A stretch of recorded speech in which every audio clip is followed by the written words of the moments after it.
So in medical school, you're going to be required to memorize a lot of stuff.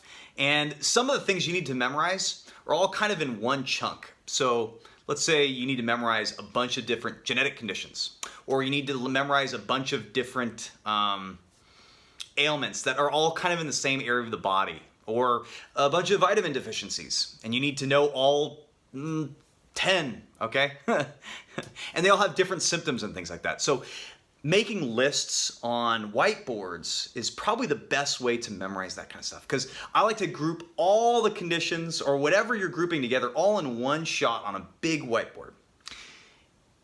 This way of studying is superior. I mean, you're gonna memorize all this stuff. This is for information that doesn't do well in Anki. You can't like just make flashcards of each of these and hope to memorize them. That doesn't work. You actually need to write it out.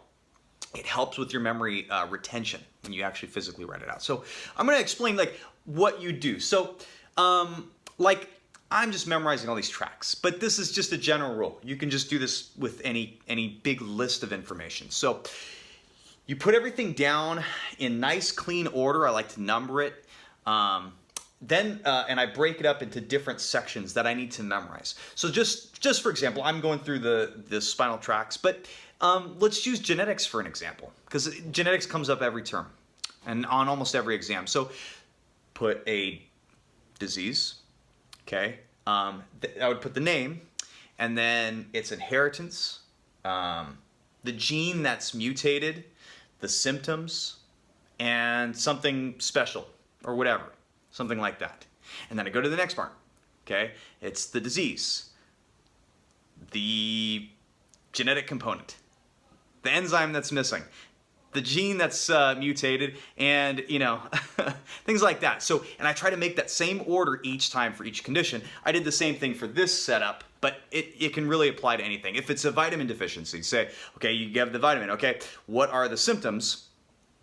What are the enzymes that require that enzyme? What are the, you know, and so this is a really helpful way to memorize that kind of information.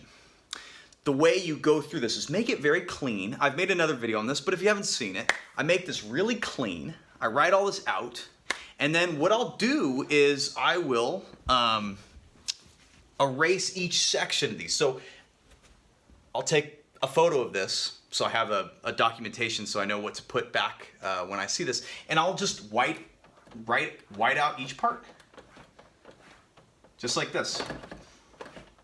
Wipe it out. And let's just say I'm going to start with this one side. Okay, bam. Now, my goal would be to fill out every single section from memory. If I don't do it correctly, I got to try it again. Okay, I got to do it again. I got to do the whole thing. Then I would move on to the next phase of erasing all these, right? Okay, so this side too, get all this stuff out, okay? Get all this out of here. Now I'm gonna try to fill all these gaps too and this one all in one shot. So I'm getting used to knowing the difference between these things. The other benefit of writing these out is that you can kind of shorthand long, like winded sentences where they could really be broken down into like one sentence. Okay, what's the prime symptoms of some condition? Okay, they have hepatosplenomegaly, they have cataracts in the eye. Okay, those are like distinctive features. Okay, or just I try to break them down into just the most synthesized version. So that's this board is really a synthesized version. There's a lot more information in this. Some of it's more intuitive. Some of the other information that's in these tables, I did make Anki cards, but for the general picture, I just would whiteboard it. Okay, so I erase these out. Test myself, okay?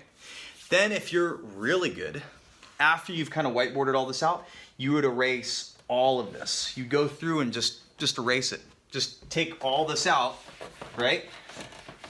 All of it, all of it, all of it, all of it. And then be able to rewrite the entire thing from memory. Right? Be able to know how to order these things, know how to put every single little piece in. It helps with your spatial awareness. So it's kind of weird when you're in an exam where you're thinking about the answer. you'll think about, oh, I remember this top right one, or I remember this one that's right in the middle, or I remember the one that's on the left.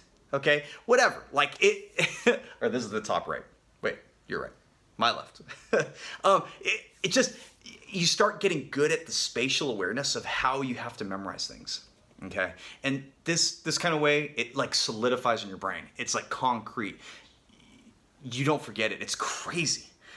So try it. Try to whiteboard some of this stuff out. All right, so I've rewritten the whole thing from memory, and I got a couple things wrong, but that was cool because, you know, it was just helped with my learning. But you're gonna be surprised if you make tables like this, how much you can actually memorize. So a really cool thing with having big chunks of information like this, all like written out, like the original, like before I had this one with the nice image, is that I'll save that image. All right, I'll save that image, and then before the exam, before your block of exams, I would practice rewriting these things from memory. And I had that original photo as a reference.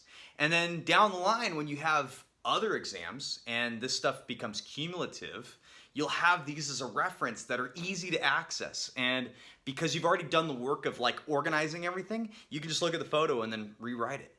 So, really helpful. All right, so I hope that's good information. Hope you guys kick butt. Good luck.